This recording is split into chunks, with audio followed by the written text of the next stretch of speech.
Now she's got some highlight.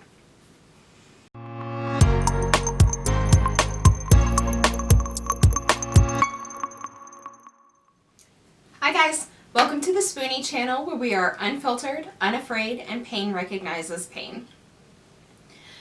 I know I don't usually start my videos this way, but if you guys could like and subscribe if you enjoy my content, it takes a lot for me to put these videos out. I know you can't tell by my face, but it's a multi-step process. It's like shower, rest, makeup, rest, film, or get everything ready to film, rest, then film, rest. So, you know, if it's something that you enjoy, it would really help your girl out. And if you could like it, even if you don't subscribe, just for the effort that I put in, I would be so eternally grateful. And I feel really weird asking that. Really weird. So we're just going to jump right in. I wanted to talk to you guys. I had a different video planned. I was going to rant, and I still have that rant in me. We need to talk about that. That is like boiling deep in my gut, and I've got to let it out. I don't usually, hang on to stuff, but this really bothered me. But I had an appointment with my pain management doctor, and I think I've mentioned my relationship with him a little bit. He's one of those people who is in a very powerful position at this moment in his life, and I truly believe he's using that to rectify any other times in his life where he's not been in power. Do you follow me? I don't want to be mean, but I just think that's how it is. And I was first sent there to him by my neurologist whom I love to the bottom of my heart. If he leaves me, you know where you have those doctors where you're like, if they leave me, I will fall apart. This one little thread that's keeping me together is going to snap, and I'm just going to go. I'm going to fall like Legos, just all over the floor. That's my neurologist. I'm trying not to be that attached. I'm sorry I'm fiddling so much, but I feel like I'm wearing a sports bra because she's professional. And I feel like you can see the straps, but I love my neurologist. He listens. He's not afraid to tell me like it is, but he does it in the nicest, sweetest little way. So I dig him so much. I wish he didn't push on all my ouchie spots. Let's just put that out there. Why you gotta push so hard? Why?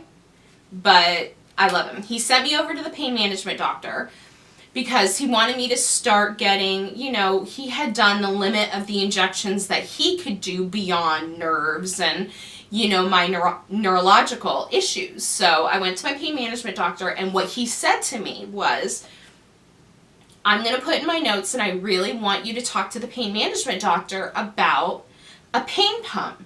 And if you don't know what the pump is, it's actually like a hockey puck that's surgically implanted into your abdomen, and then they make an incision and they put a catheter into your spine, and the medication gets delivered directly to your spine. No oral medication. It doesn't have to be processed by your system.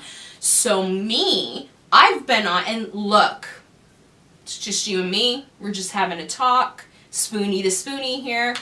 I'm on a lot of pain medication.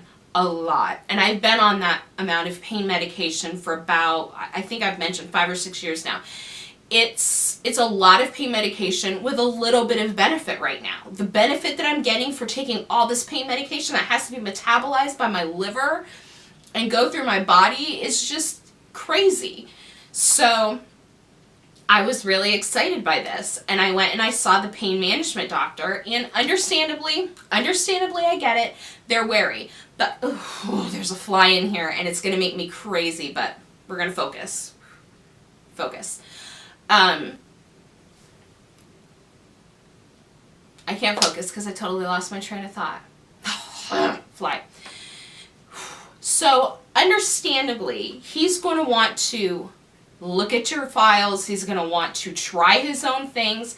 I totally get that. So when he said we're going to do the caudal injections and the SI injections and all the injections that I've been through, I'm like, you know what? No problem. I try to be a compliant patient. If you want to try something, okay, I'm open to it. I just want to feel better, right? I think that's most of us. We're like, I just want to feel better. Whatever, just give it to me. So I went through all of his injections, being put to sleep. They go up through your tailbone and inject into your spine. We did it all. And predictably got very little to no relief. So I had talked to him and, he seemed very resistant to the possibility of it. And we went through all this stuff and then it didn't work. And now for the past, I would say 9-10 months, it's just been every single month me going in to get my pain medication. It's a maintenance. We're just maintaining. We're putting oil in the vehicle. And I had to go up to Indiana. And I actually went to a pain management specialist there because while I was up there, I was going to need my medication filled. And because of the mix of medication I have, they can't do more than a month at a time. And I'm not going to go into my medications, but they just can't. So I met with him and he went, you should talk to your doctor about the pain pump. Okay. So now it's 9 months later. I go to, and keep in mind, as I'm going to get these, my prescriptions, I haven't seen the doctor in 9 or 10 months. I'm seeing the physician's assistant and things like that. So, it really is just, are there any major problems? No? Okay. Here you go. And nothing was really being done to make it better. So when I came back from Indiana and I just met with my pain management doctor, I think 2 days ago, doctor's office. Let me back up, the doctor's office. And I met with the PA and I said, can I talk to the doctor about this pain pump? And she was the first time in all this time that said, tell me why you want to entertain the possibility of a pain pump. And I told her everything that I just told you. I said the efficacy of the medication that I'm taking is slim to none. I don't want to have to metabolize it through my liver. I don't want to have to take all this pain medication. And that is what made me so mad. Whew, I know you guys are going to empathize with me on this, is that when you go into pain management doctors sometimes, they do not look at you from the beginning as a patient who is in pain and is coming to them for help. They look at you as an addict that is coming to you for a fix. And you have to prove them wrong, which I get so mad about. I mean, let me tell you something. When I first went to my pain management doctor, I kid you not, I left, my pain management doctor is on the same street as my neurologist. I left his office and I went to my neurologist's office. And I was bawling. I mean, red face, snot bubbles, bawling. And his nurse, who I've been a patient for so long, took me in the back and she's like, what is going on? And I went, he is so sanctimonious and egomaniacal and condescending. I was like, he treated me like I'm some kind of drug addict. And she's like, so he's a doctor? And not that she was being mean, she was trying to make a joke, but it was just so frustrating. It was so frustrating because to me, I'm not going in there saying, look at all this massive amount of pain medication I'm on. I want to continue with this, or I want more. I'm saying I would like to not have to do this, have 1% of the medication that I'm taking now delivered directly to my spine. To me, the fact that he looked at me like I was some kind of addict just blew my mind and hurt my heart. And I went to my neurologist's office because they know me and they know how I am, and I just needed somebody in the medical field to say it's okay. So my relationship with my pain management doctor has been rocky, rocky, rocky. But after I told her what my reasoning was behind wanting to get the pain pump, she set an appointment for me. And now I don't even know how long this video is, but now we're finally getting to the point of why I wanted to talk. So I have this appointment set to talk to the doctor about the pain pump. And I was excited. Like, on the way home, I was calling my husband. I'm excited. I was like, I have an appointment. We're going to talk about it. You know, that's the point of this appointment. It's not, I'm going to bring it up as a side note to a normal appointment. That's what this appointment is for. And then my excitement started to dwindle and dwindle and dwindle. And my husband was talking to me about it last night. And he's excited and, you know, he's pumped for it. And he's looking at me and I'm not having the same reaction he is. I'm like, okay, yeah, I know. I'm happy too, you know, just kind of going along with it. And he's like, I don't understand why you're not excited. I don't understand why this isn't pumping you up. And I'm like, because I've been here before. I can't afford to count on this. I can't afford to get excited about this. Because the fall, when you get excited, is so much further. My neurologist had tried to send me to a pain management specialist years before this one. And I was excited because pain management to me did not mean pills and things like that. Pain management meant I'm not going to hurt as badly. And I was already on pain medication, but I was so excited. My neurologist was writing for my pain medication at that time. But I was so excited because I'm like, this is management. This is actually going to help me manage my pain. And I went in, and the pain management doctor looked at my files and went, yeah, you've had a lot of stuff done. Yeah, it seems that you haven't responded really well. If the pain medication works for you, you should just keep taking that. Take that in for a second. And I only say that because I know that if I'm having that experience, I'm not the only one. It was like, you're too much of a problem for me. So just hang out on your pain medication. That was the biggest blow to me.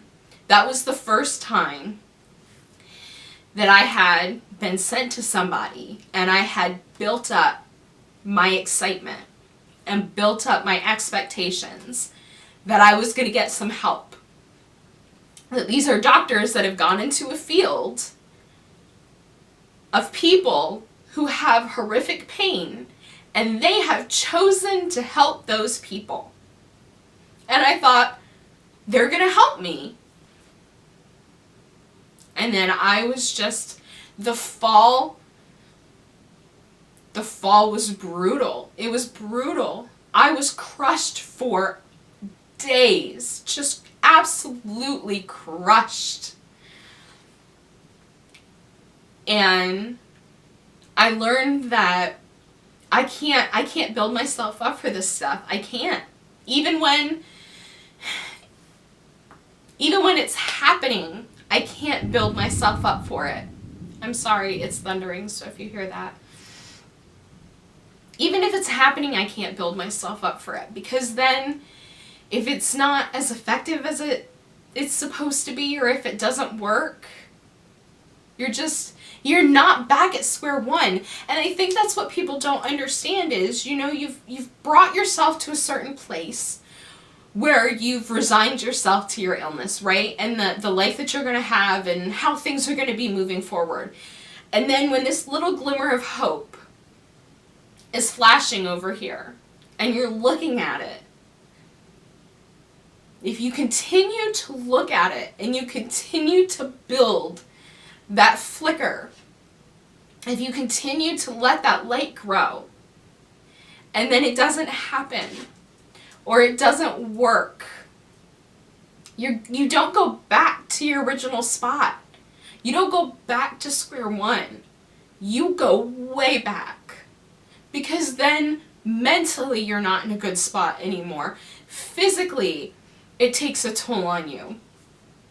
So, as a Spoonie, as somebody who's chronically ill and chronically in pain, hope is a very dangerous thing. And it's so sad. The dog is knocking on the door. He knows how to knock on the door. So he wants to come in. Hold on. This is Bulldozer. That's Bulldozer. What you doing, buddies? Hmm? Hmm? It is hard because hope is something that you're supposed to have. Hope is something that is supposed to feed your soul. But hope is a dangerous, dangerous game when you're in our position. And if you feel that way, you are not alone. I'm afraid to hope. I'm afraid to be excited. I am afraid to get amped up about something because I feel like you just keep falling and falling and falling and falling. And I don't want to hit that bottom. I don't. I've been too close before, you know? The mental toll that hope takes on us, especially because it's something we need. You know, it's like saying you need to eat, but that food is going to make you depressed. That's how hope is. You need the hope. You need it. It feeds you. It nourishes you. It nourishes your soul. It keeps you moving. And I'm back. I'm back with a different shirt. I'm back with different makeup. I'm back with different hair. Because that storm made my video camera cut out. I thought it had come back on. The program that I use for my, hold on. It's gonna come. Monitor. You're seeing it in live action. Monitor was still running, but my actual camera had cut out. And I just poked myself in the eye. But what I was saying about hope is something that's so dangerous and so necessary. Hope is necessary. Hope is a necessary evil in our lives because my husband had bought me socks that say I have hope because he wants me to keep it inside. He wants me to keep it ever present, and it is. But I guess the better term would be I have regulated hope. I have tentative hope. I have realistic hope. That's what we'll call it. You know, we don't want to be negative, but let's call it what it is. I have realistic hope. And that's about all I can do. That's all I can give. And if that's all you can give, that's okay, because I get it. I get it. Realistic hope is what we have to nourish ourselves with. Because we have to be ready for that fall. And when that fall happens, we can't go so far down. We can't be here and fall down here. You know, we've got to try to stay where we are. You know what I'm talking about. Anyway, as always, you guys, pain recognize this pain, and I see you. I love you guys.